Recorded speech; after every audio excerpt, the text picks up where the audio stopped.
Nathan, I'm the DM here, and I use he, him pronouns. And we are an actual play live stream playing D&D in the Descent into Avernus campaign. Yeah, and things are a little crazy right now, but let's do some player intros. My name's Claire. My pronouns are they, them. I'm playing Kadam, who is a half-elf grave cleric, as well as some other things right now. We'll talk about that later, though. Wait, what? Like really pissed? Like, okay. real pissed. Real pissed. I said the F word for the first time in this campaign last session. I think if Pip knew that, she would actually be really proud. Of herself or of Kidam? Both. Like, oh, you can do that. Oh, I made you do that. My name is Olive. I use she and they pronouns. And tonight I will be playing Calliope de Mal, aka Legend, aka an Air Genasi Artificer, aka the last hope of El Dorel. Hi, I'm Enyo, they, them, and I'm going to be playing Pip, who is a complete dumbass. And also a little bit of a bastard. And Kidam is very, very angry at her, and she's trying really hard to be like, I know how to have friends. I can do this. And also, yes? Also got called a tool recently. Yeah, right. Yeah, this is how you have friends, I've learned. The artificer sees people as instruments. Weird. Okay, I feel like we're kind of diverging into an autopsy or postmortem. My bad. Postmortem, yeah. Okay. Anyway, yeah. She made a deal. Another one. Yes. Awesome. Well, with that, I think we're getting right into the recap, so we may as well jump into the recap. One moment, please. Da-da-da.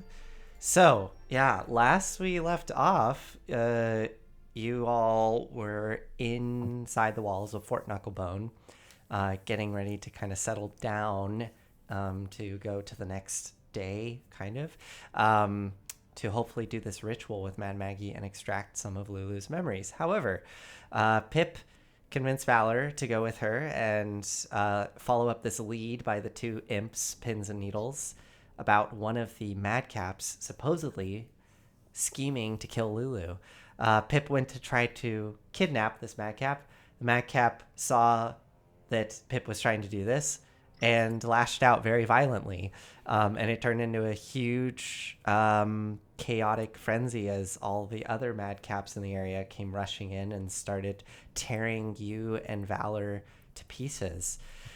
Unfortunately, the fight escalated very quickly and these madcaps were out for blood, and Valor fell in battle and was stabbed through the chest, and all life left her as Pip came rushing back towards the rest of the group, or at least where she remembered them being, shouting for help.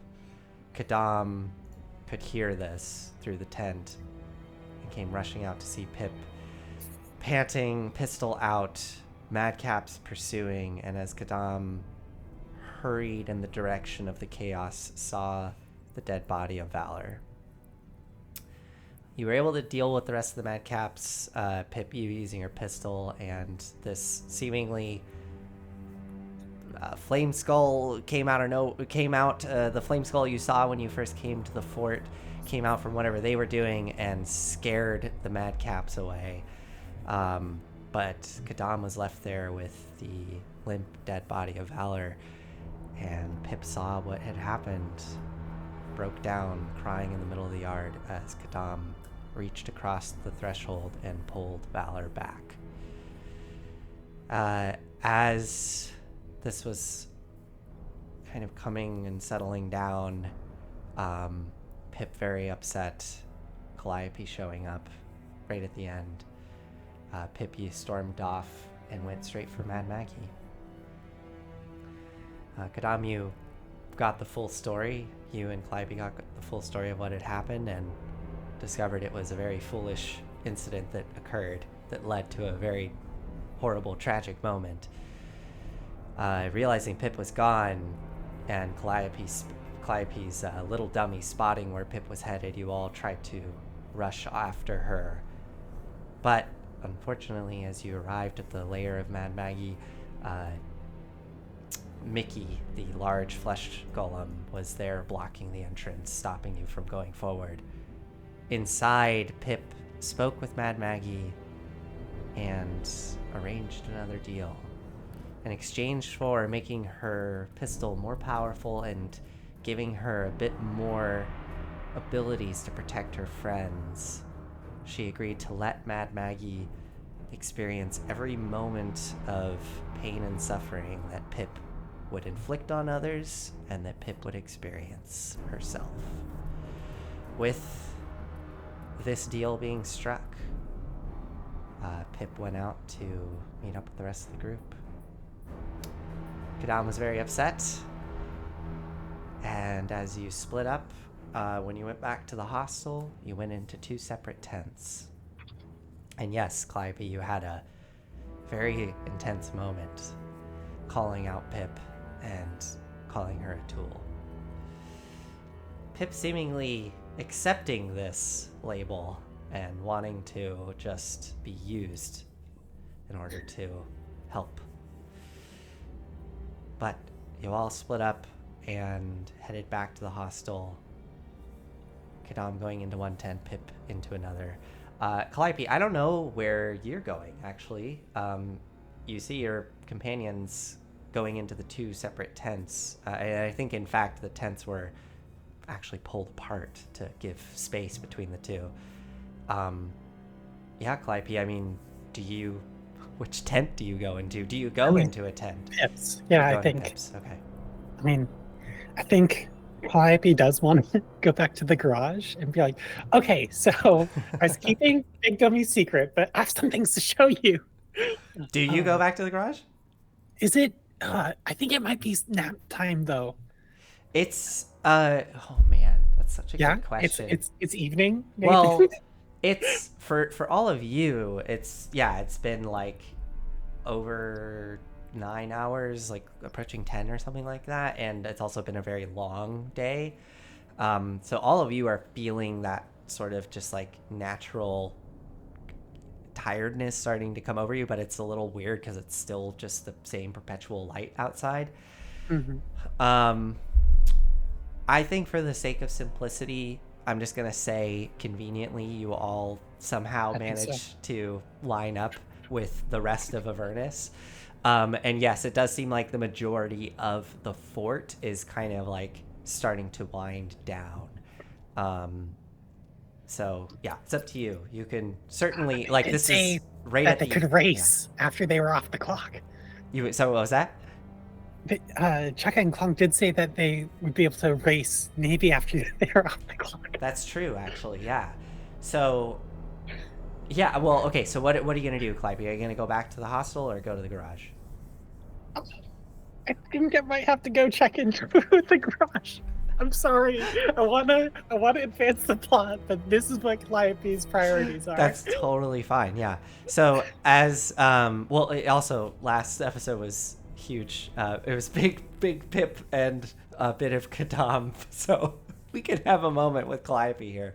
Calliope, yeah, I think your friends kind of they're just kind of beelining for the hostel. Yeah, Pip said that she wanted to like journal some or something. I'll give her some space and time. And Valor as well. I think Valor actually, when getting back to the hostel area, Calliope, as you step over into the garage and we kind of see the rest of the group go into the hostel, Valor getting there kind of hesitates and sees you going into the tent, Kadam, and kind of grabs your arm for a moment to kind of halt you for a moment and just, would you like some space from me as well?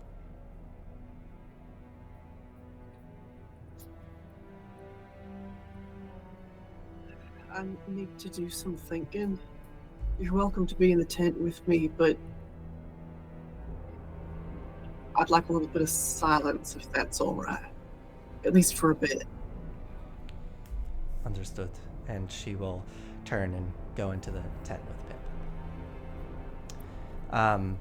As you all go and settle in, Calliope, you enter into the garage and can kind of hear the chatter has decreased. And in fact, as you're walking into the garage, there's additional Kenku that are actually kind of not filing in, but like coming in little pockets, like from whatever they were doing throughout the day.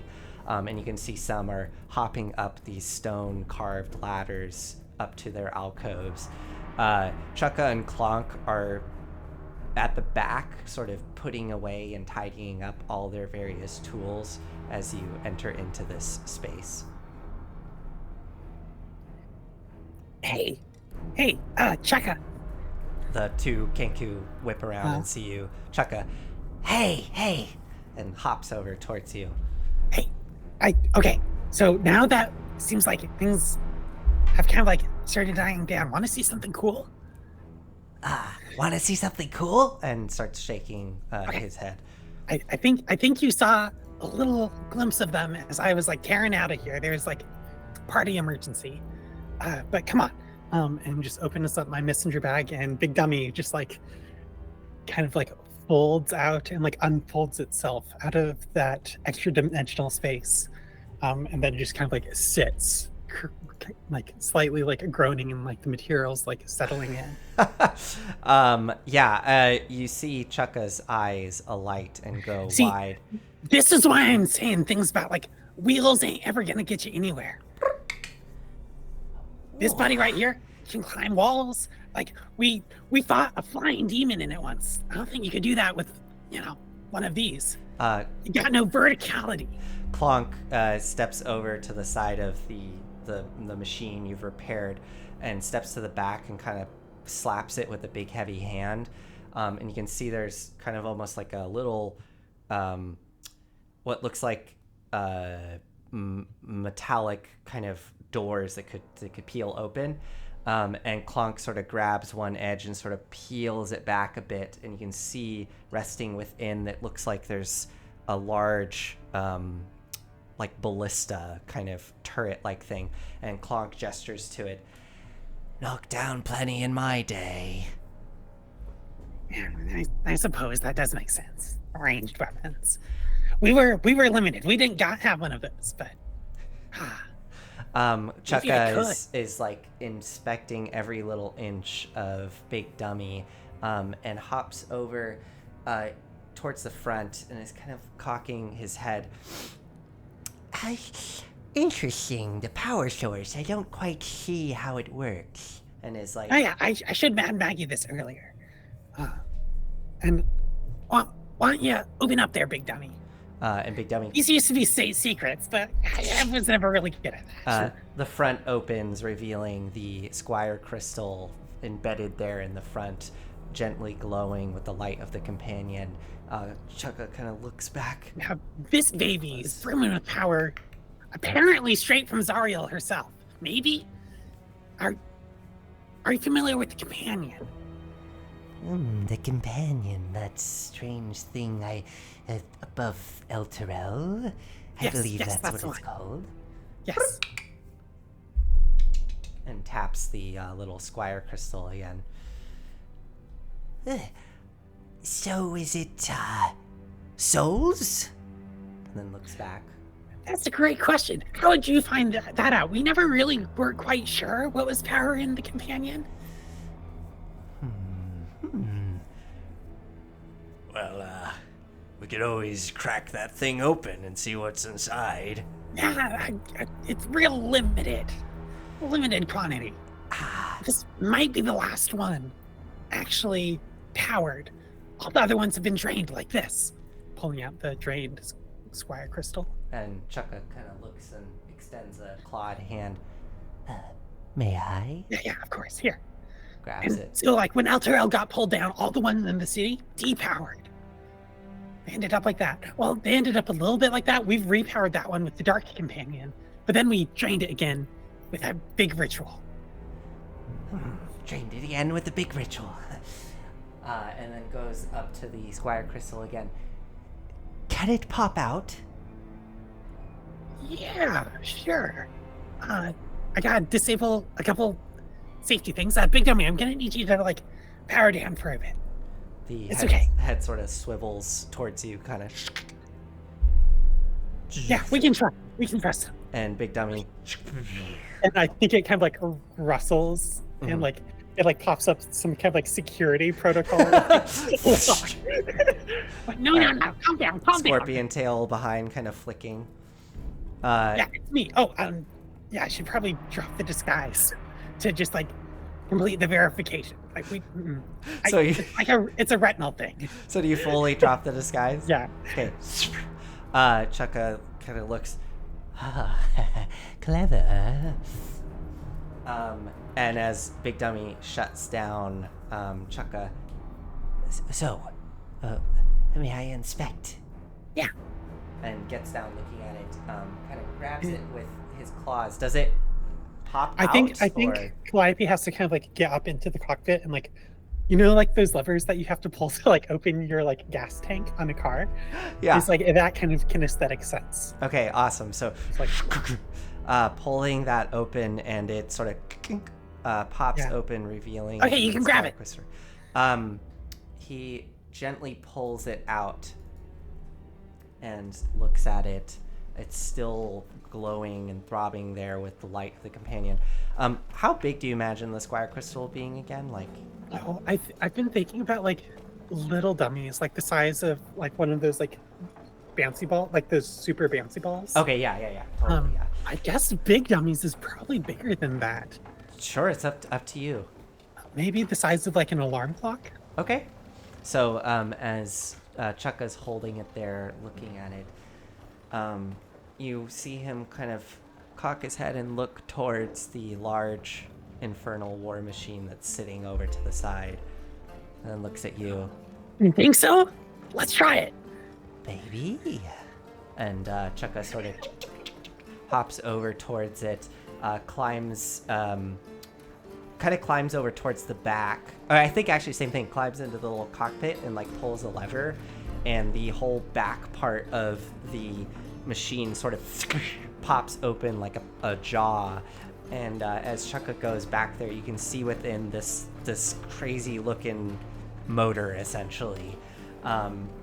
And there does look to be down at the bottom, there's like a little tiny slot about the size of a soul coin, as well as a area where liquid could be poured into with like a cap on it. And Chukka's sort of scratching the underside of his beak and looks at you. Not sure how. There's got to be a couple contacts, kind of like conduits. Here, I got some tools. I think we can like rig up a connection. Yes, we must get inside. And Chukka runs over and grabs some tools, hops back over, and starts to undo these like really heavy duty bolts on the back of this engine. And after about maybe like 3 minutes of work with the two of you working, these bolts come off, and the whole backside of this kind of cylindrical engine just sort of like pops open, revealing this internal like crazy set of siphons and gears and things that look, and there's one area that looks like it can just like a grinder essentially, right where that coin would probably go into, with all sorts of like tubes and siphoning bits coming out of it. However, yeah, I mean, Chukka's looking at you expectantly. Okay, we definitely want this to be non-destructive, but that's the cool thing about these things. As long as you don't siphon off too much all at one go, Oh no! the extra power comes from. That was how this other one got drained. Like we pulled too much too fast. So as long as we put on some limiters. I see. Ah, yes. The soul coins, they only last a certain amount of time. We must collect more. And Chukka kind of goes in and starts showing you the internal workings of this engine. If you want to try and do this, you're welcome to. Okay. Go ahead and roll an Arcana check to see if you can figure out how to hook this up.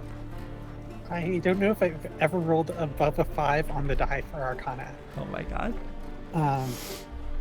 But I do get plus 11, so let's see. Okay, 22. Okay, awesome. Yeah, I think with a 22, you get the start of what this might look like. Okay. And this takes time. Yeah. It probably takes like, I'm gonna say honestly, but it's probably like an hour of time of just sitting easy, and tinkering easy. and working. And by the end of it, you Chukka excitedly scurries to the front as you get it hooked up within the engine, and kind of looks at you expectantly and is like, "Good to go." Yeah, let's see what she can do. And like flicks some levers, and the whole thing goes, and it starts to let out this more strange, like ethereal kind of sound. You can still hear all the gears working and the kind of rumble of the engine. But there's Like this screams of the damned a little bit here. But there's this sort of like this ethereal choir-like sound that's starting to and as Chuck is sort of scratching the underside of his bill, looking at these like various gauges and meters, seems to be working quite well. But Calliope, you can tell that the crystal itself is starting to vibrate within here, and you worry Okay, that turn it down. as Chuck turns the whole thing like off. feedback vibrational frequency that I didn't like the look of. You suspect that with a bit more work, you might be able to actually fully convert one of these into being powered off of a Squire crystal. But with this first step, it would likely consume the crystal in the process. So I'm telling you, we gotta put those limiters on. It might not have quite as much kick, but boy howdy, will be more sustainable. Quite an engineering feat we have ahead of us. Isn't that right?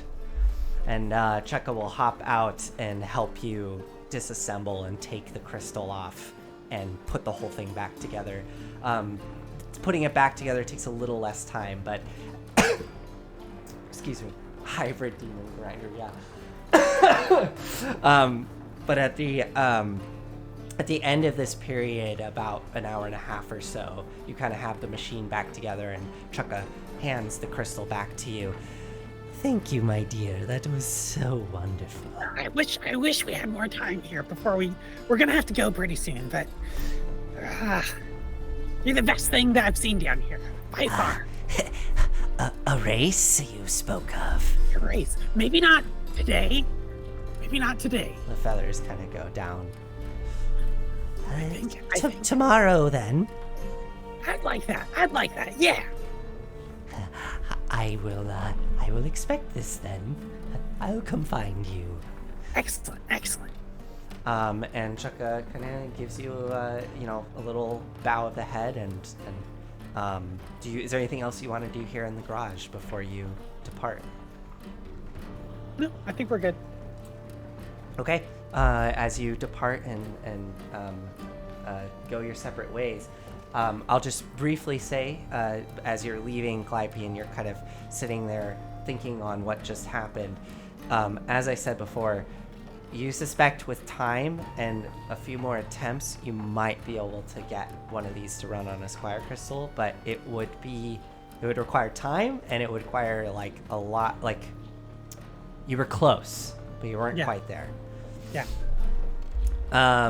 As you're walking away from this, however, a relatively successful encounter with the machine and the Kenku, I think we're going to kind of transition back to the tents. Well, actually, Calliope, which tent are you going to go into? I think.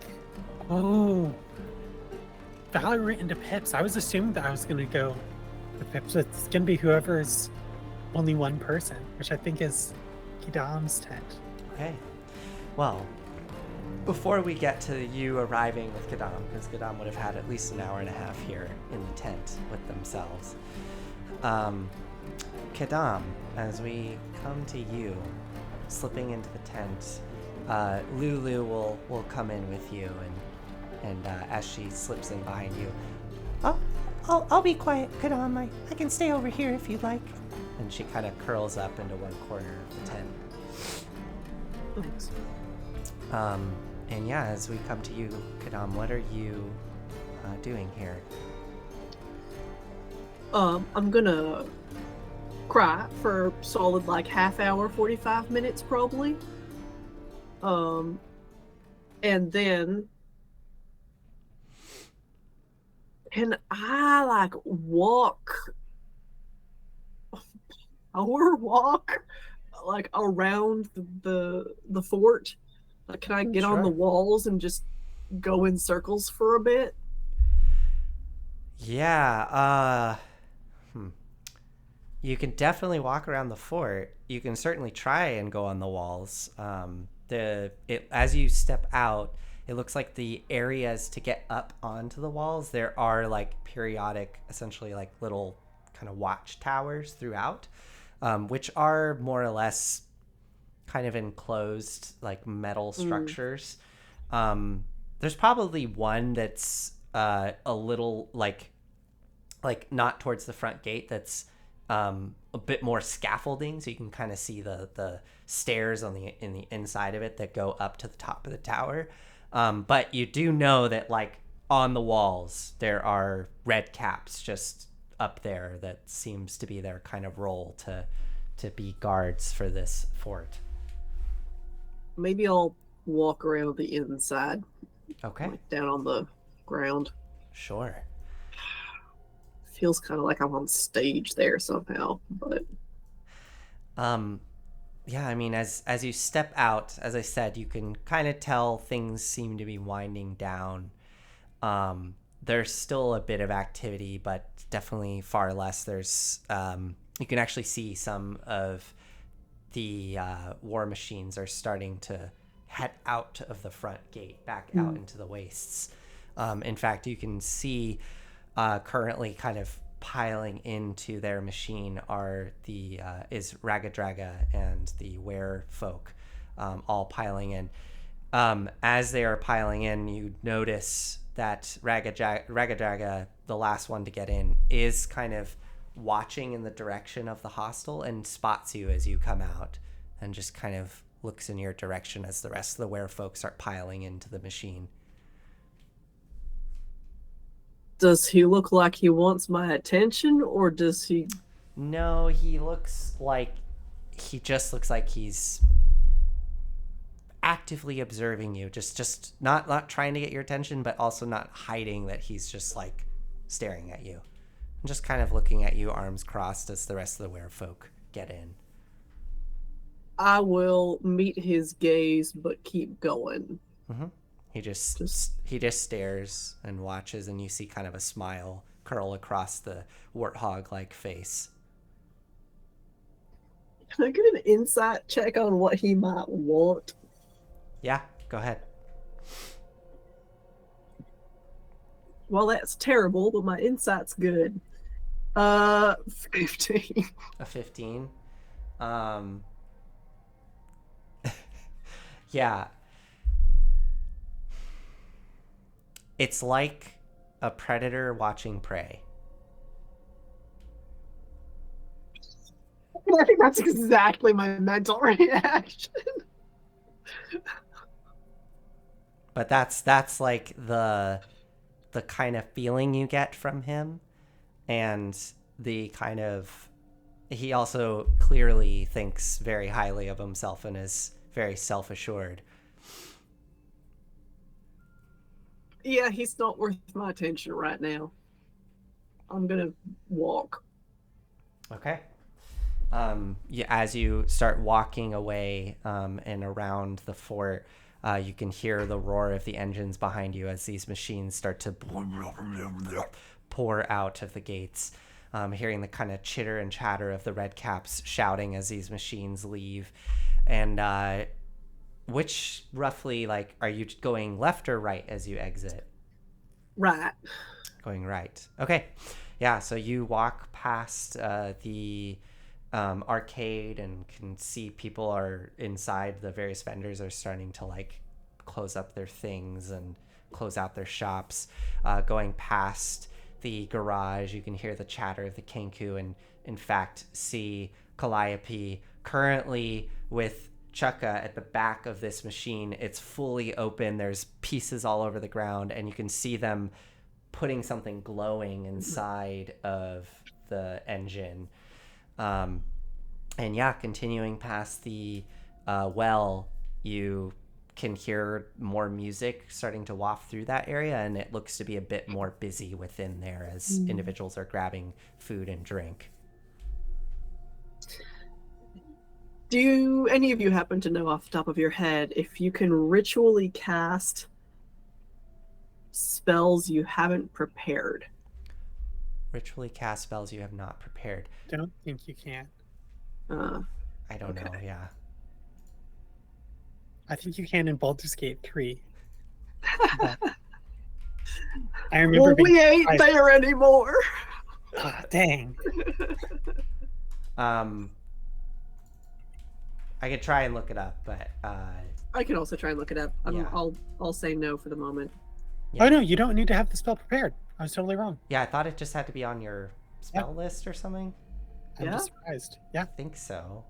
true Okay. facts. Which seems, I guess that means, like, as a cleric, you can just ritually cast any spell that's on your spell list that you can cast. Okay. That seems... Well, in that case, I'm gonna find like some quiet corner near some scrap Okay. and sit down cross-legged and pull out my divining sticks. Okay. Like, I don't know, 8-inch long.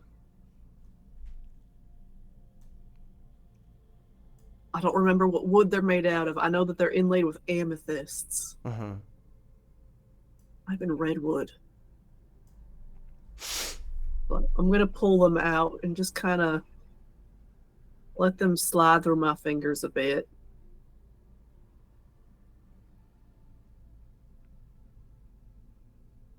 Try and center myself a little.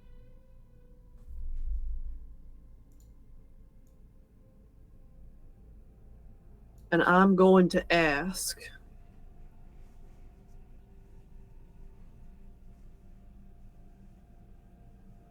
if it would be worth...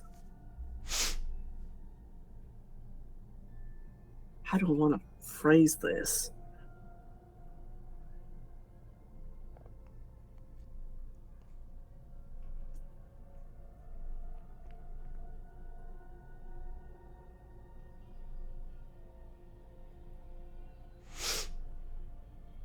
If I put forth the effort to help Pip, is there a decent chance that this group can work together to try and return Elturel to the surface?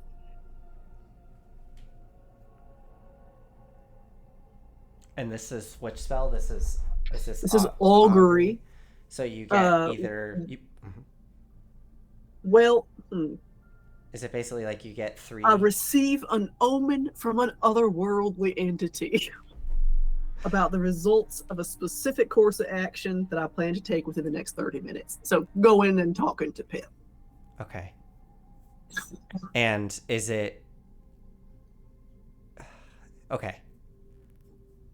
And the response can be anything, essentially. It could be like... An omen. An it omen. says. Okay.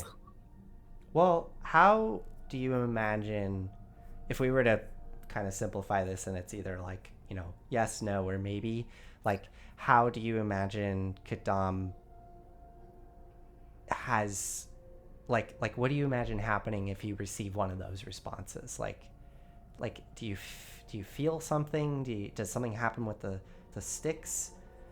Um, I mean, the sticks are part of it, right? and you're holding them, Well, I'm or you place them on the I'm ground? playing with them. Okay. I'm Okay. There's something about the sound that I think is like comforting of the Mm-hmm. wood on wood with the occasional chink of amethyst. And the amethyst is embedded in the stick? Yeah, Okay. they're like 8 to 10 of them.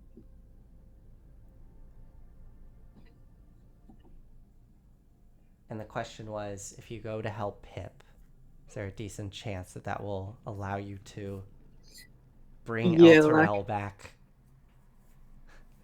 well, to the material plane? can we work together Can you work towards together? that goal? Like, if I not just like have this conversation here in the next 30 minutes, but if I invest time and energy. Yeah.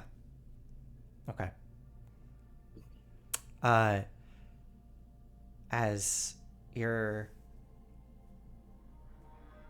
tapping the sticks together, hearing that sound kind of reverberate around you, and feel the vibrations in your hands as you smack each stick together, all the other sounds seem to disappear, and you just hear that tung, tung of the amethyst slamming together. And the tone changes. It has more of a almost harmonious ring to it with each tap. You feel that kind of, you feel a shiver go up your spine, and your hair stand up in that pleasant way when you hear a really pleasant sound, as those amethysts are slamming together. And then it all kind of washes away in an instant, and you're left there with just the regular sound of those clinking together, and the wind sort of blowing around you, and the chatter of people from the well behind you.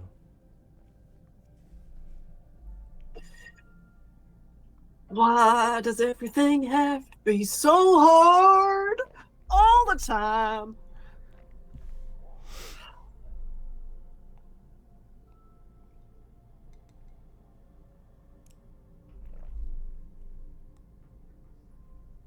Fine. I will get up and finish my circuit and head back to the tents. Okay. As you finish walking around, are you gonna walk around the knuckle bone, like the rock outcropping? Okay. Yeah.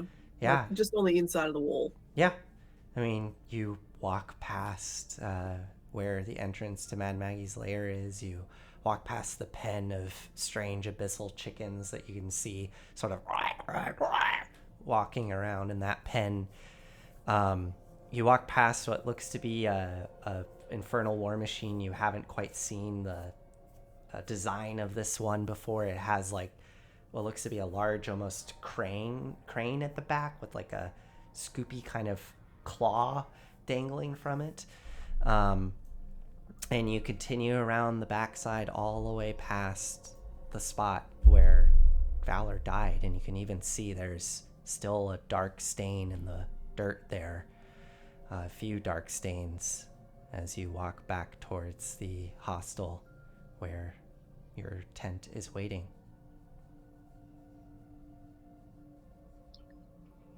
I'm gonna stick my head into the tent that Valor and Pip are. Okay, real quick, Pip, what do you think you were doing in this, like, hour and a half long time as you were sitting in the tent with Valor? I don't think Valor was necessarily pushing for conversation. She was just kind of laying there looking up at the fabric and all the various drawings and inscribed words.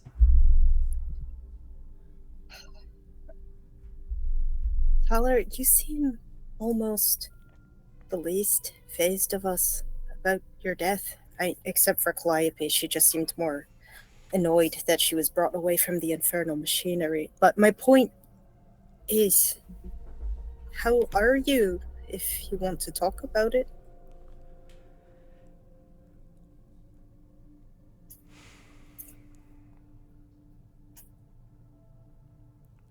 I'm happy to be alive. Yeah, that's... I feel pretty ashamed.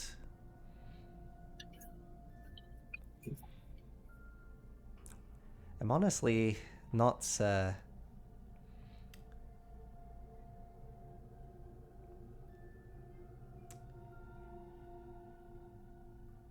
it's weird. I'm not upset with you, Pip. I'm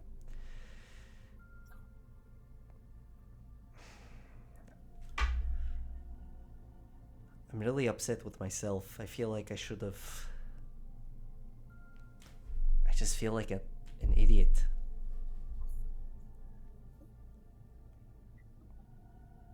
I mean, I feel like an idiot too, but the important part right now is that we're idiots who are alive.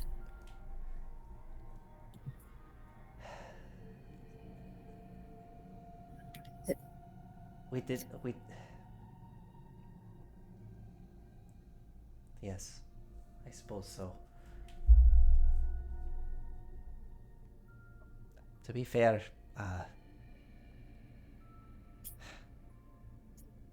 what the fuck was that about? What were you thinking? I wasn't thinking at all. I was thinking I wanted to hang out with Valor and have a little fun. I didn't think that we were going to get it. You know as much as I know. There were some imps. They were lying about this madcap. I wanted to see it. I should have just talked to him straight up, but then I got kidnap a madcap. That sounded so fun. Yes, I mean, I was kind of caught up with it too, but I underestimated Avernus. We both did. it's not just that, Pip. It's something that Kadam said. I can't get it out of my head. I just keep seeing their face. I keep hearing their words. Fuck. I didn't know that someone could fucking make me feel this way. So I've never really cared what others thought, and then I meet Kadam and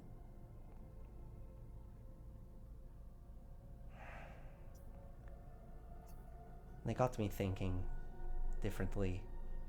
It's fucked up. It's made things more complicated. When people say that and say it's fucked up, that usually means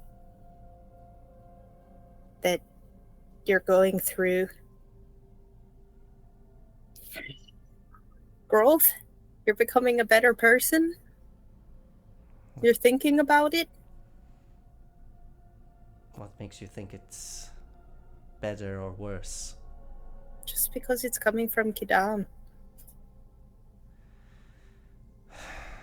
Yes, I know.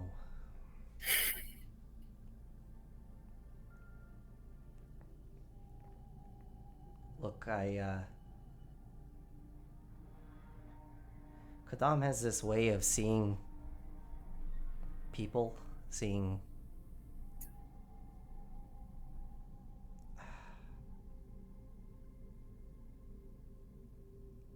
I feel like we got caught up in thinking of this madcap as just, I don't know, not a person.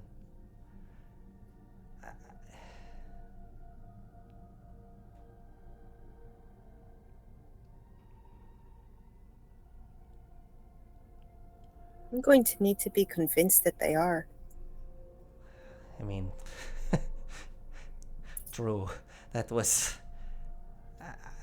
I mean, yes, I guess you were trying to kidnap one, but it was pretty harsh to just I didn't exactly see what happened. I just came around the corner and it was already stabbing you. Did you try to... What happened exactly? I was trying to sneak up on it. All right. And little dummy had a net. I just want to just get him away from the others real quick and just say, hey, by the way. Right, but did you like... I didn't I don't know. Did you pull your any... weapon out? Did you try to stab him? Did you... Like, why? No. All right. I think we just dropped the net, and then he just looked at me and it pounced. That they... Yeah, I don't know. It pounced on you and... Okay. Well... It escalated in a way I did not expect. I want to say I understand where Kidam's coming from about this. It was not the way to do it, but they're not people. I don't know what they are, but what makes you say that? I don't know what they are, but have you ever been around a red cap? No, I don't honestly know really what that is. I think I remember like some fairy tales about something like that. They were just the vermin of the Feywild, kind of. I have a question. Pip does have experience with red caps, right? Yeah. Yeah. I mean, right, with that, Maggie. Yeah. Okay. I mean, yeah. I'll just say it. Yes, you remember she would come to where you were from, like where you were spending most of your time, where you like met her. She came there periodically to basically like get shipments of them. She was like buying them and bringing them wherever she was going. So, yeah. I think as Pip remembers this, she kind of stops what she was saying and says like, oh shit, are they people? I don't know. You know more about them than I do, clearly. But look. I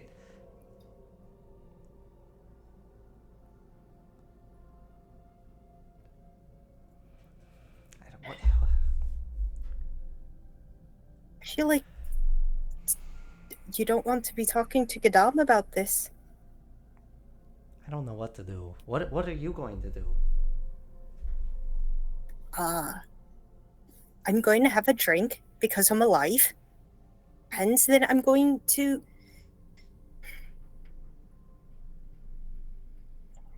Well, I was going...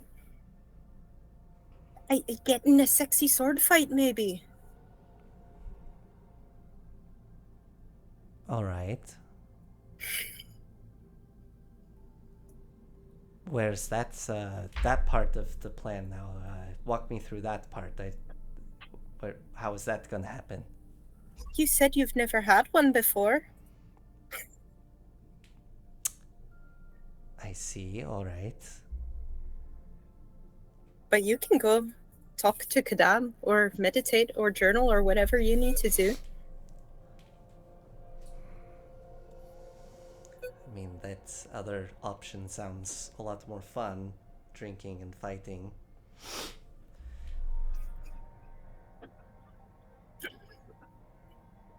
No other people involved, just us. Just to blow off some steam. We could do that, sure. But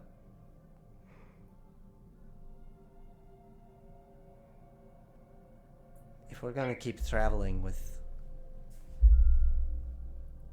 Kadam, I feel like we need to make things right. I know we do. I just don't know what to actually do right now. Well,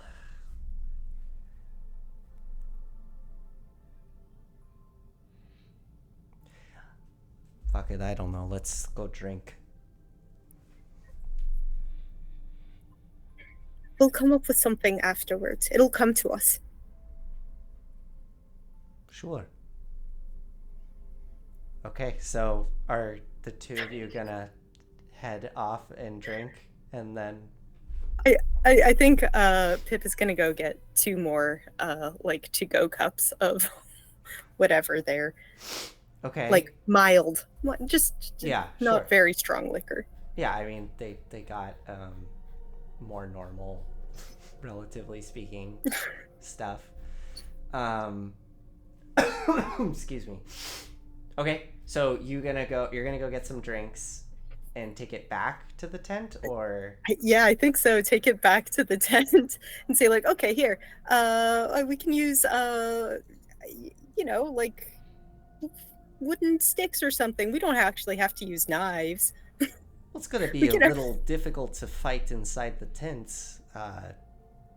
Also, I think we should probably drink first and then.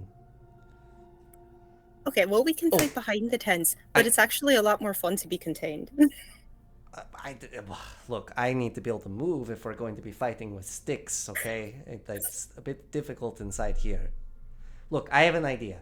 Why don't we play a drinking game? We fight each other. Every time you score a hit, that person takes a drink who got hit. That's brilliant. This is perfect. All right, let's go. Get ready to get fucked up in both ways.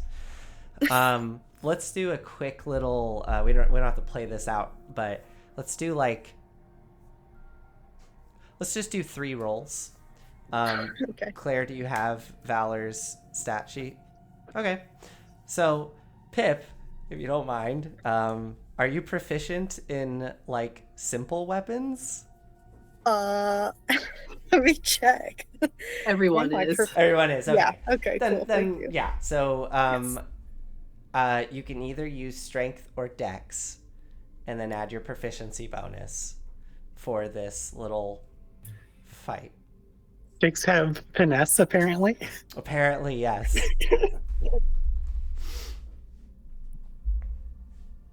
And Claire, if you don't mind rolling, just rolling an attack roll for me for Valor. Yeah, that's a dirty 20. A dirty 20, okay. Oh, hold on. An attack roll or my It'd be strength plus proficiency bonus. proficiency. Yeah. Because So that is not actually Valor's attack roll. Oh, because Valor gets some extra bonuses? Valor is an attacker, and therefore gets a +2 to all attack rolls, in addition to everything else. So I guess it's a 22 then. Okay, that's a 22. All right, Pip, what did you get? No matter what I've rolled, it's not higher than a 22. Okay, so the first one, wait, I see a natural. Oh, that's dexterity. Yeah, I see a natural throw. 22. It's a dexterity. Yeah, throw. I know. A natural 20, but it was a dex save. I did that by accident, so I don't know whether you want to include that. Oh my god. I feel like a nat 20 is a nat 20. It's plus kind one of either like way. So we'll say, so we'll say the first little bout of back and forth, you actually manage to get a lucky shot in and smack Valor with the stick. She takes the first drink. I see you rolled. It's very funny that a nat 20 is only 21 per Pip, which is still lower. I rolled a 12 on the die. For the dirty 20 or the 22. For the 22, yeah. Oh, All right, so Pip, you already rolled your second one, which is an 11, Yeah. which with your proficiency bonus would be +3, so that's a Yeah. 14, right? Claire, if you don't mind rolling the second one. Natural 20 for 30. So Valor gets a determined look on her face, wiping the drink away, and gets this like intensity in her face, and kind of looks down at you, grins, and comes in with such fury that you can't even deflect the first blow, and it just whack right across the ass. And she goes, "All right, now time for you to drink." And let's do the final little bout. Can we here. throw some negatives in there for people who've had a drink? Yeah, sure. Negative 1d4 or something? Yeah, sure. We'll do Both of us. So Yeah, for both both of of us. you, yeah, sure. For both of Yeah. you, roll well, you know what? It just sure. Yeah. Roll I a can't roll a do that, I d4 guess. on top of it and subtract that to whatever you roll. Oh boy. Another 11. 14. You got a 14, okay. So Pip, Well, I have to subtract a d4 from that anyway, so there's no way. I guess there is no way, right? That was the Yeah. 14 was with the d4.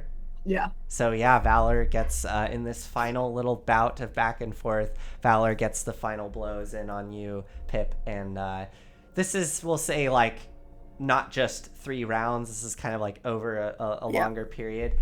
So by the end of this, Pip, you've had the most to drink and are really feeling it in your head right now and all over your body. One question I have though is, how do you try to make this into a sexy sword fight, Pip? Because Valor's just like fighting. Also, I where think is this? Pip is like behind the tents or whatever, right? Yeah. Right? Oh, So yeah. you're, like, I kind of think in open space? this would have been like right out in kind of the middle of the hostel, with most of the residents here kind of more or less sleeping or going to sleep. Every once in a while, you see like fiendish beings like poking their heads out from their skin stretched tents and metal little contraptions looking out at you as you're doing this. But yeah, how do you it's like we're dancing. Yeah. Pip, how do you try and make this sexy?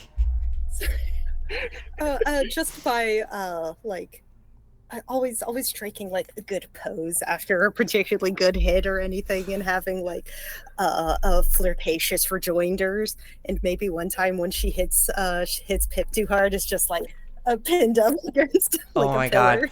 All right, go ahead and do a performance roll for me and let's see how this goes.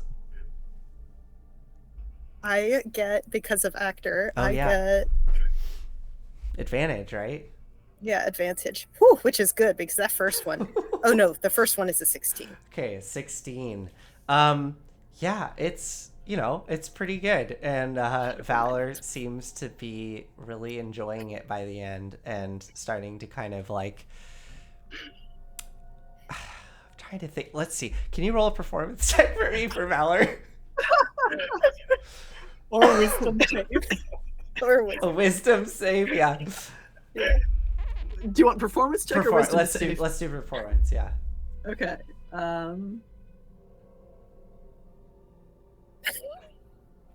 12. 12. Okay. So it's not bad. Yeah. She starts to get into Sorry, it. 9. 9. Okay. It's really not great. She, I think she keeps trying to like find ways to make this sexy, and one, she keeps hitting you a little too hard. So I would say by the end of this, go ahead and mark off 1 hit point worth of damage as she keeps like. Bold of you to assume that's not part of it being sexy. Well, exactly. I think Valor is like kind of leaning into it and is like going in and like striking you with a loud like whap, like a slap, and then it's just kind of looking at you like raising her eyebrows and then it's kind of like nods her head at you like, all right, now you have to get back at me just as hard. As you can just feel like swelling starting to form where she smacked you. But yeah, this tried, as long as she's enjoying it.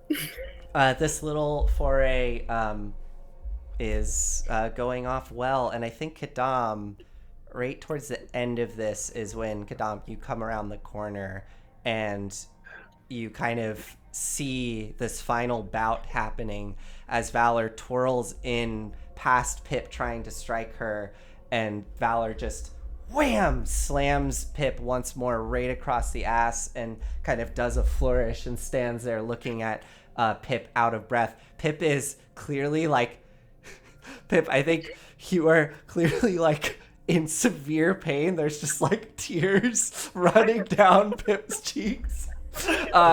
Pip, you don't notice. I don't think you notice Kadam at this point. What just before Kadam, whatever you want to do here, but before you do that, Kadam, Pip, what do you do as this kind of comes to an end and Valor does that final hit and you can feel the tears streaming down your cheek? I think Pip tries to like strike like a last sexy pose, but it's just kind of in too much pain, and it's just like Yay. Valor, like out of breath, kind of drops the pose and like goes towards you, like, all right, again, right? I'm doing really good. Look, I can give you some pointers. You ready to go again? Let's do it. You ready? And it's like right up on you, like just very clearly like invigorated by this. Kadam. Yeah, Kadam, what do you do? Save me. You two having a good time? Mm-hmm. Valor like wheels around and kind of sheepishly like puts the stick down by her side. Look, if you two want to beat each other up, I'm not going to stop you. Or I suppose, Valor, if you want to beat Pip up, No, we're both doing it together, right? I mean, Pip wanted to have a sexy sword fight, and so I'd never done that, and I think I'm really good at it, right, Pip? You're incredible. I mean, you're very good, but yeah. I'm surprised I got a hit on you at all. But you're feeling better, right? Yes, I actually am. Thank you. That's what this was about. Celebration of being alive, thanks to you, Kadam. But that genuinely is part of what I'm here for. Yes, thank you, Kadam. Yeah. This did feel really good.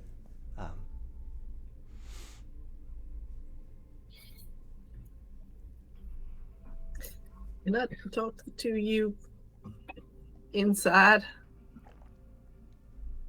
You seem to have gathered a little bit of an audience. You see all these like devils like leaning out on their elbows, like watching this. Just no shame. Just everybody, just like eyes on the two of you. should put out a hat next time. Yeah, let's. If you can, I hand, please.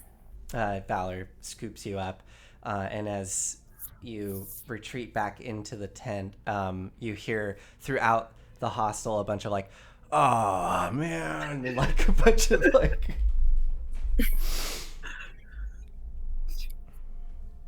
I won't climb back into one of the tents. I don't know that it really matters which. Probably the one that Lulu wasn't in. I think, I don't know, Valor probably would have gone to that one, unless Pip, you went for the other one. Would Pip is Calliope be back here at this point? Yeah, I think as the three of them are climbing into the tent, Calliope, you are rounding the corner and kind of seeing them all go into the one tent. Ah, guess we're having a party. One tent. I'm glad we separated them. Calliope, do you go and join them? I'm just gonna peek in and be like, "Hey, we having a meeting?" Come on in. Okay. Actually, hey Lulu, What? Yeah? can you come crowd in here? Oh, yeah, sure. And kind of darts inside, plops down on the whatever bedrolls that are in there. What's going on? I have calmed down some, and I have figured some stuff out for myself.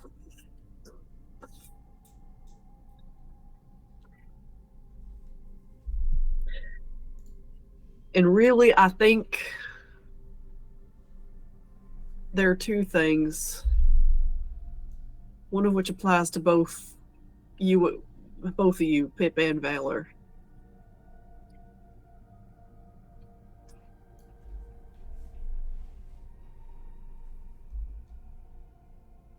I would like all of us to treat people like they are people and not toys. or tools. I look at Calliope. Or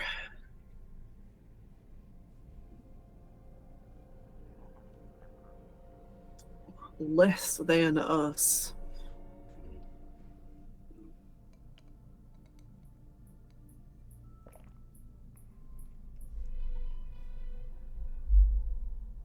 That I think also means treating Gargelf with a little bit more respect, which I admit that I have not been the best at myself.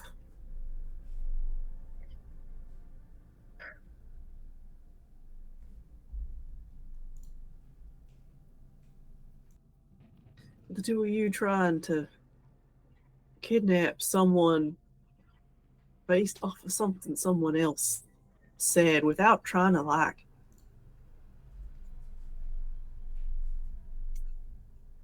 ask them any questions beforehand, or I don't know, ask someone else about whether pins and needles and this other person had any beef or anything like that. Like,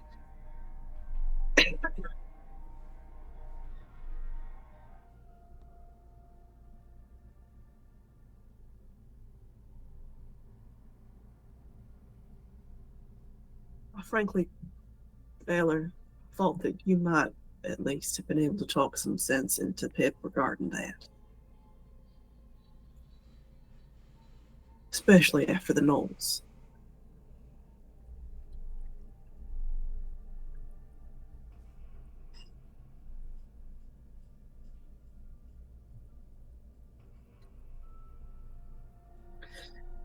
Pip, I would also like for you to treat yourself as a person.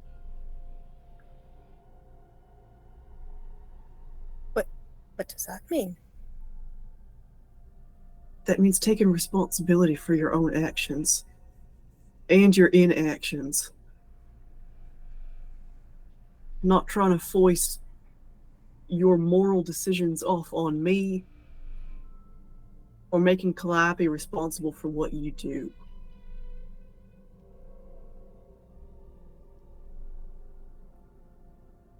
I would like you to work on your self-respect a little bit. A fair bit.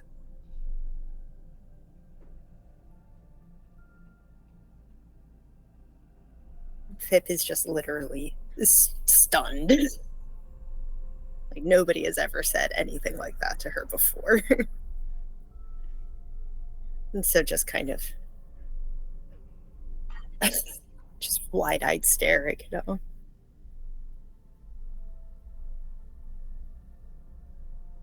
I can try. I might need some pointers. Pip, I'm happy to help, but I'm not willing to do the work for you. Does that make sense? Intellectually, yes.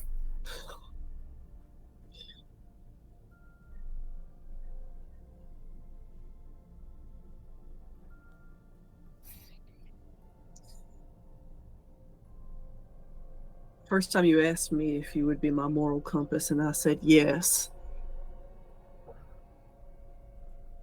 That very technically was a lie. I cannot be your moral compass. Like, that is not something I am capable of doing because I'm not capable of reading your thoughts. I'm not capable of feeling your feelings. I'm not capable of making decisions for you. Nor, frankly, do I ultimately have the authority to judge your actions. Not in a cosmic sense.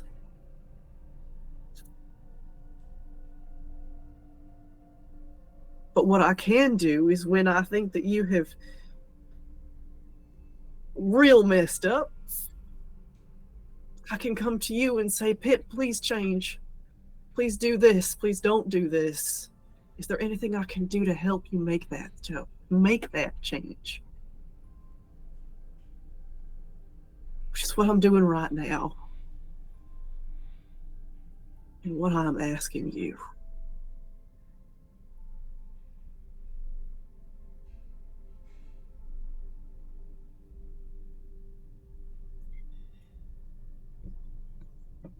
All I've ever done in my life is keep changing. I can change.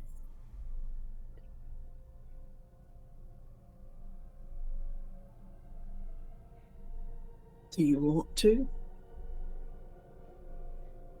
Well, I think I have to. That's not the question that I asked.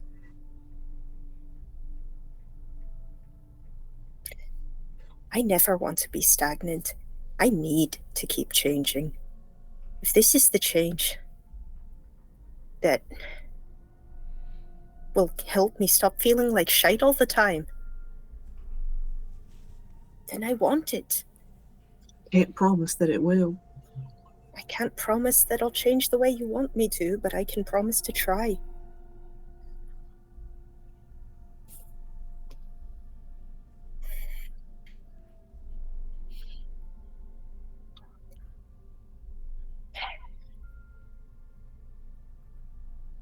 All right. Thank you.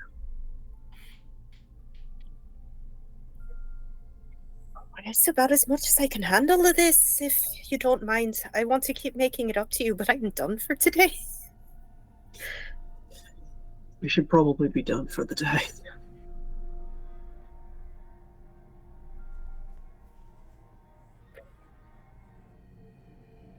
It has been a very long day. It really is. Yeah. Should we put the tents back together, or you want your space? Maybe for tonight, yeah.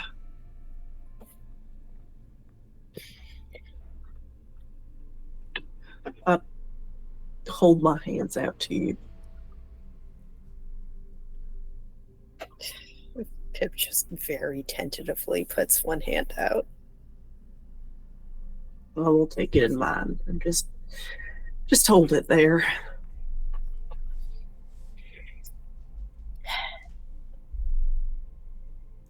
I want Maybe to want a cup Go of ahead. tea before you go to sleep. That'd be nice.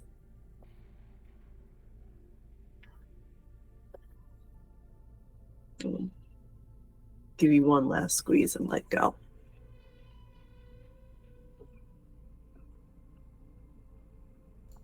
Look over at Valor.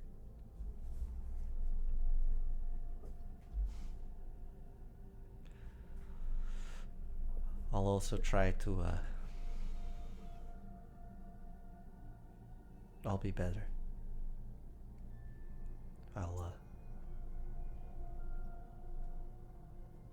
I'll remember your words.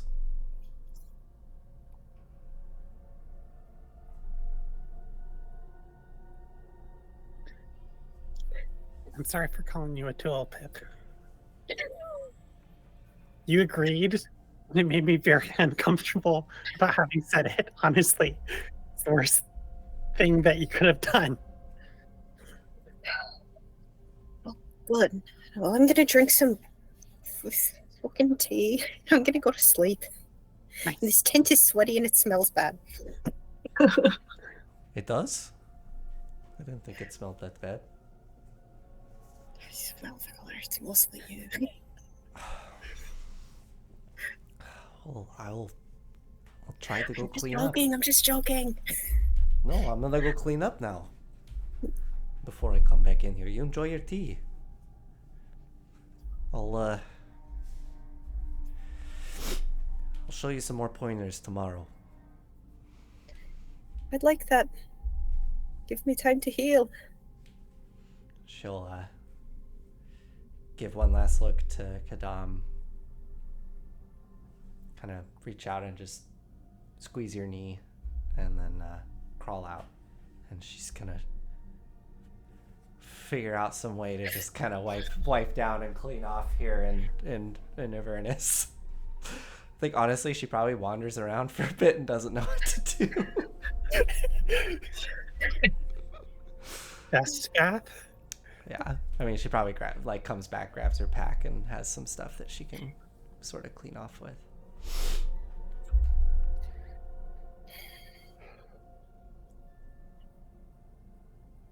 Once she gets back,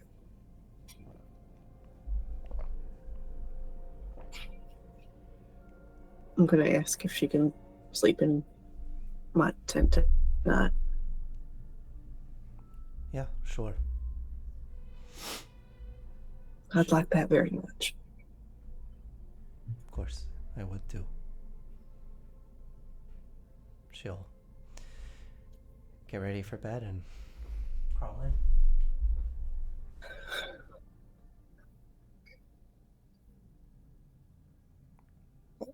I guess that Pip and Calliope are just like, want to play through Dragon Ante? I'm beat, but also yes. I think just Okay, like I a have game some or two. ideas. Yeah. I just was over at the Crush, and I'd like your feedback on some stuff, specifically how to like transmute between different sorts of energy. You probably know more about demon ichor than I do. And there's a couple properties. I do. I've had this vial for a while and I've been looking into it. Transmutation is, there's some really interesting, there's some wild stuff there, and Matt Maggie is ace at them. Yeah, I could see how someone could get stuck here real easy. So just chat about transmutation over tea and through Dragon Ante until we fall asleep. Yeah. I think Lulu is like still in the tent with you and is very, very interested in Three Dragon Ante and like asks how it works and just like watches and tries to learn. I think Calliope falls asleep like mid-hand of like, she's like, no, I'm thinking. And like falls asleep, then if you prod her, she's like, yeah, almost got it. I think Lulu like gently lays you down and then scoops the cards up and sort of swivels towards Pip. All right, I think I can do it. Let's go. And like looks down at the hand, ready to go. All right, Pip is beat, but she is not going to say no to this cat elephant. Yeah. So however long you want to stay up playing it with her, she doesn't really sleep that. I mean, she sleeps, but I don't think she necessarily needs to. So I think it's one of those things. She gets really excited by this, and it's like starting to become kind of late, and she's starting to get really into it. Like, okay, yeah, wow, this is great. I totally get it. Let's do another. You want to do another? Wait, hold on. I have an idea. Where's little dummy? And get little dummy and Gilder out. Oh, and I'm just perfect. like, Okay. Gilder, I Yeah, know more you know how to players. play this. Yeah. Yeah. Well, I need to sleep. This has been so much fun, Lulu. Oh, right. And- Okay. Yeah, no, that's fine. We can do this. Yeah. Okay. Good night. And then she starts dealing the cards out to the other homunculus. I think little dummy like knits themselves like a little like card visor cap. No, wait. I imagine like Gilder and little dummy working together, and little dummy could just be the visor. So Lulu and against the two homunculus working together, and they play. You're just gonna ratatouille little dummy. Yeah. Just like scratches. As they play Three Dragons Ante, as the two of you fall asleep and they go about their business. Kadam, you're I'm out. out. Okay. All right. All of you fall asleep and drift off into whatever you may be experiencing in your sleep. Thank God, it's about time. But before the long rest comes to an end, Nathan, Oh, don't do this to us. just remember the two homunculi and Lulu are still up. it's true. It's true. Kadam, as you are out, you find yourself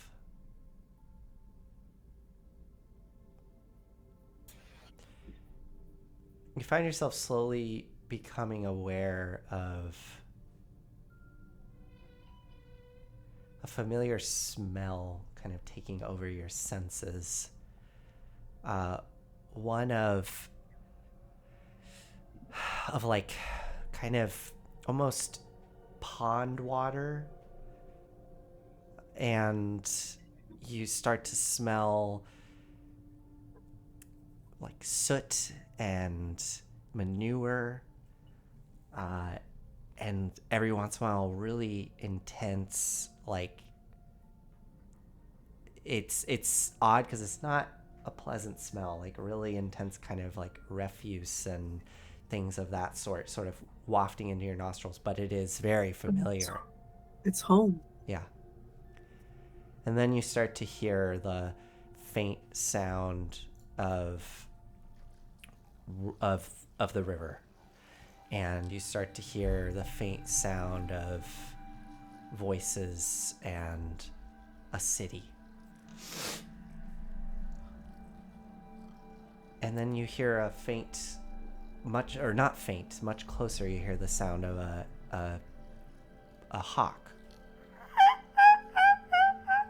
And you can kind of feel the rocky texture of earth under you.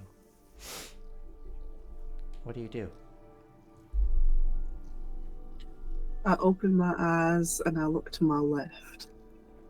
As you open your eyes, you see a starry sky above, and looking off to your left, you can see down below you the Basilisk Gate going up to the walls of Baldur's Gate, and the lower city twinkling with lights, and high above that, the upper city of Baldur's Gate, with the towers of various structures looming up throughout.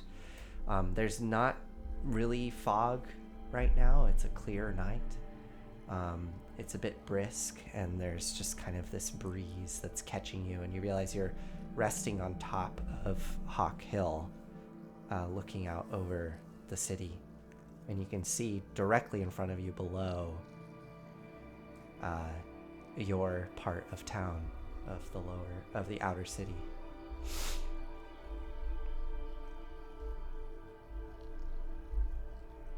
What you are describing is a specific memory of mine. Is Cortea here? As you sit up, or do you sit up to look around? Or do you just kind of like... Yeah. Mm-hmm. You kind of sit up and look around expectantly in the direction you would think Cortea would be. You do see a figure sitting beside you. Humanoid, about not much taller than you, but it is a being of luminous light, kind of elongated face, almost featureless, although it's adorned with more than a dozen eyes, all twinkling like starscapes. And they appear to be wrapped in like a cloak, but looking more closely, you can see what look to be like raven feathers that are just kind of like wrapped up.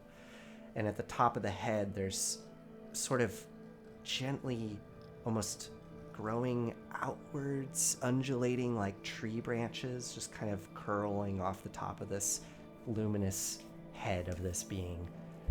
And they're just looking out at the cityscape below.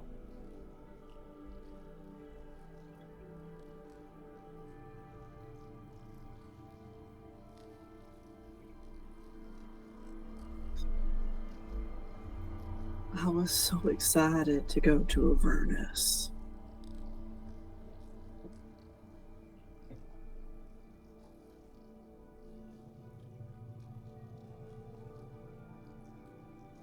The head turns to address you, looking at you.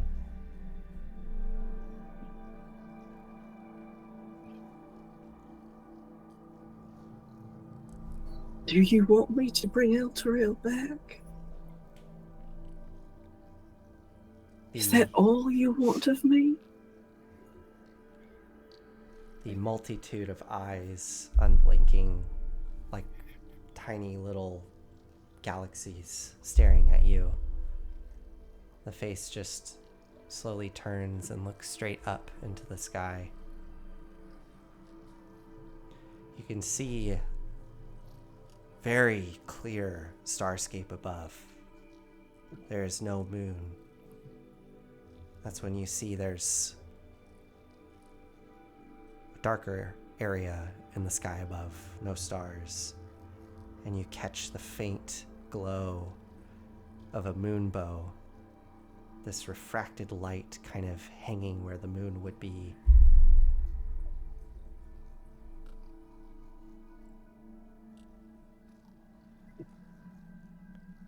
The figure looks back towards you and then past you at the city beyond.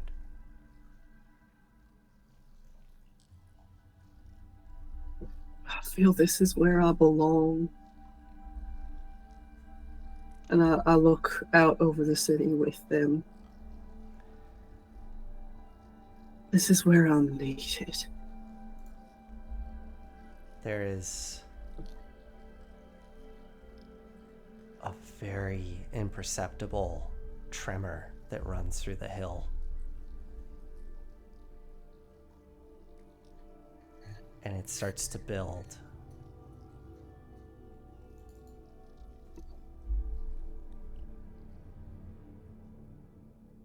I stand up.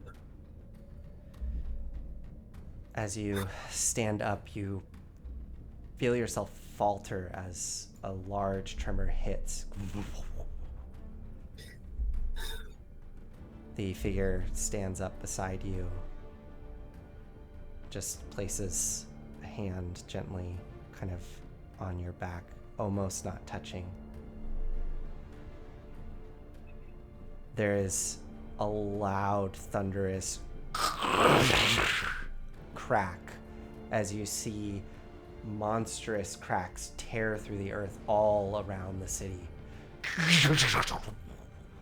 This is what I want to prevent. Orange light starts to spill up into the sky out of the cracks, and like tentacles, chains. Please, no. I don't. What do you want? The figure just turns to look at you, eye level, your height, not looming over you, not huge in any way. You can start to hear the sound of chains impossibly large as these harpoon-like jagged barbs into the earth, some of them slamming into the city walls, destroying entire blocks in an instant.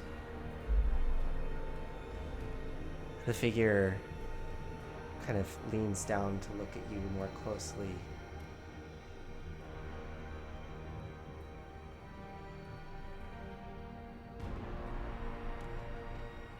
I don't know. What? We took Gargath away. That was the only thing I knew how to do. As you are saying that, you can feel everything around you vibrating. You start to hear the swell of voices crying out. And in a matter of moments, you watch as, or I don't know if you're watching, but you can hear earth cracking. And we all see the city just swallowed in a matter of moments, leaving behind an empty crater. The river Kianthar spilling into it.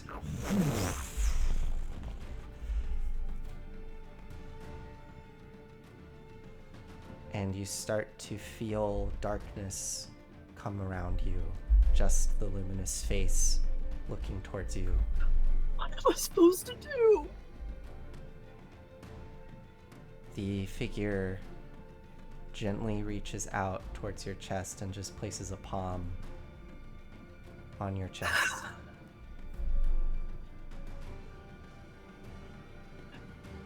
I put my hands over it and press. You can feel the pressure, you can feel the warmth starting to spill into your chest as this horrific scene washes away and you're just left in kind of a starry void.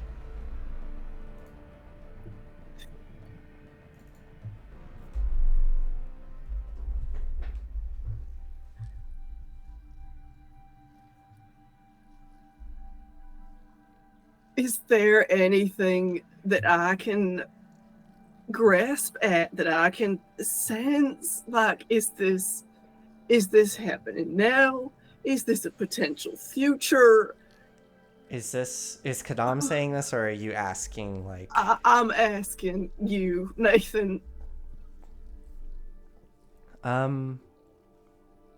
Make an insight check.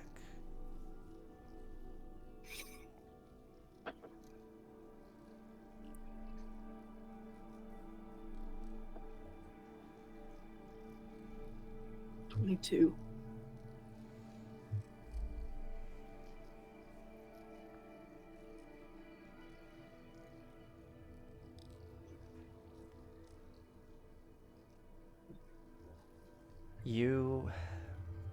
It's a combination of thinking about previous visions you've had from Sahanin, and just a gut feeling that washes over you. Sahanin's form in this moment is one you haven't seen before, and something in your being tells you that this is a potential. This is something that has not happened. This is not present. Sahanin's form in the past, when they've shown you something traumatic that took place in the past, was often in that more owl-like visage. There's just this like gut feeling and kind of piecing together some of the symbolism and imagery that's appeared that lets you know that this is not happening now. This is not the present, and clearly not the past. As you're kind of struggling with this, trying to figure out exactly what you asked me, Sahanin gently reaches up for an embrace and places a hand on your shoulder. I don't think they even touch you, actually. I think they just wait kind of expectantly and lift the other hand off your chest and extend the other for an embrace and wait.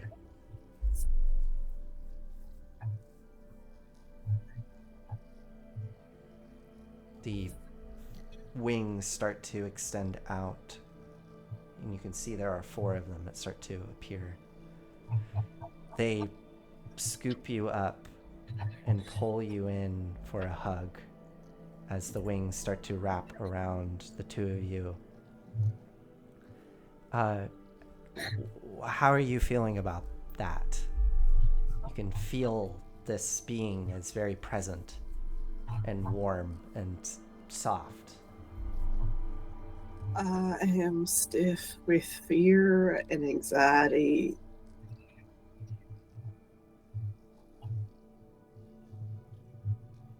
Previously, things have made so much sense when they've come to me.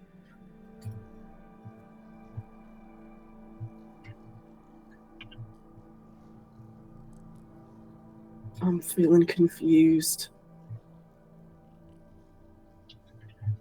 This letting them touch me like this is an act of faith. Mm-hmm.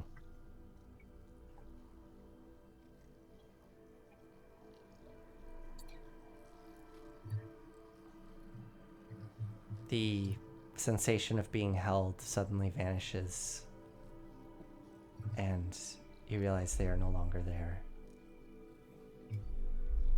And you start to feel this vision closing out, everything becoming dark, everything becoming warm and kind of retreating back into this sense of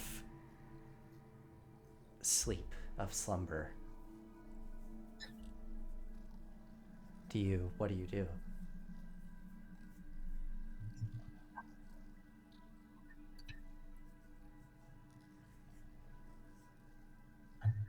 I'm doing my best.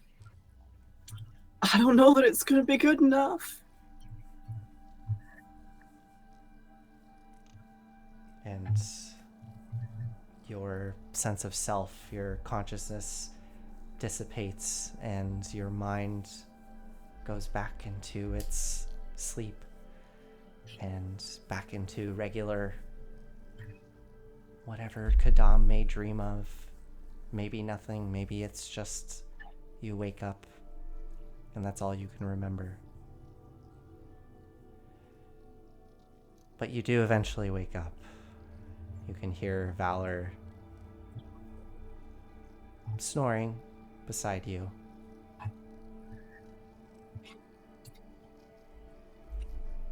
And you start to sending to Cortea. Okay, as you wake up, okay. What do you say?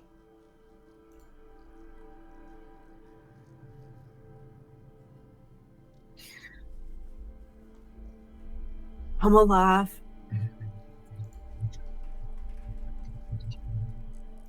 Time's real weird here. I'm not gonna be able to talk often.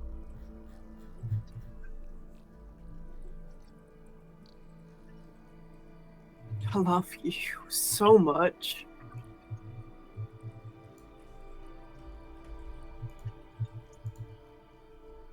I love you so much.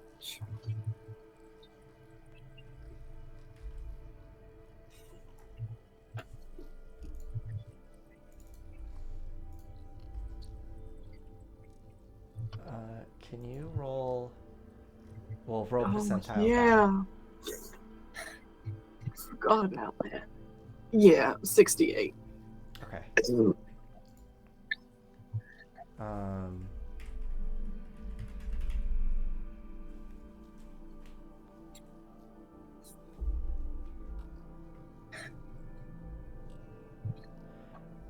As you're letting that last bit of energy release and letting those words out into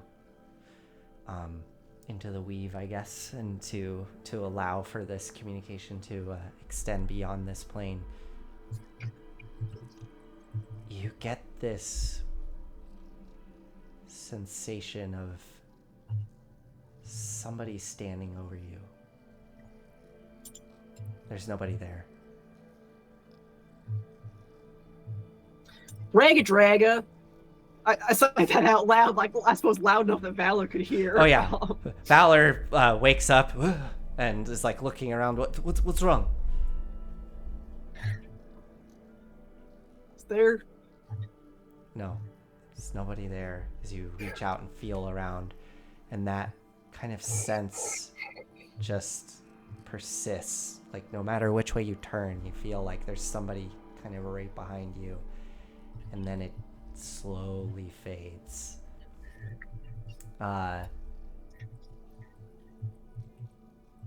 Cortea's voice comes back through into your mind.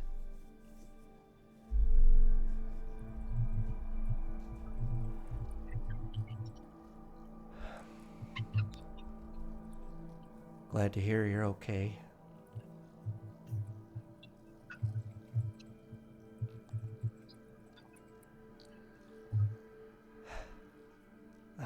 I miss you too.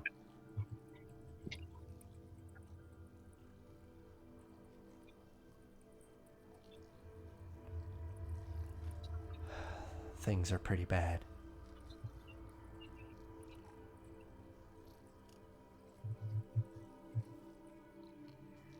Almost your birthday.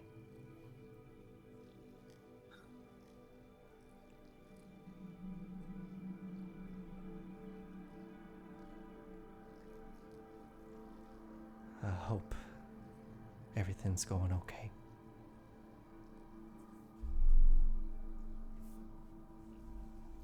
And that's the last thing you hear. And I think we're going to end tonight's session there. As you and Valor start your day off here.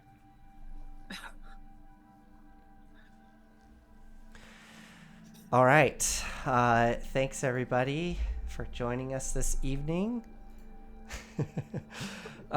We will see you all next week. And oh yeah, we will see you next week. Wow, is next week our last episode until we go on a quick little break for the holiday? No. Wait. Yes. I think so. Good grief. I don't know. Actually, you know what? I'm gonna check in with the crew after this. Maybe we are streaming. We're doing next week for sure. So We're see doing you next here week for sure. Yeah. same time. All right. Have a good evening. Good night, everybody. Good night. Bye. Good night.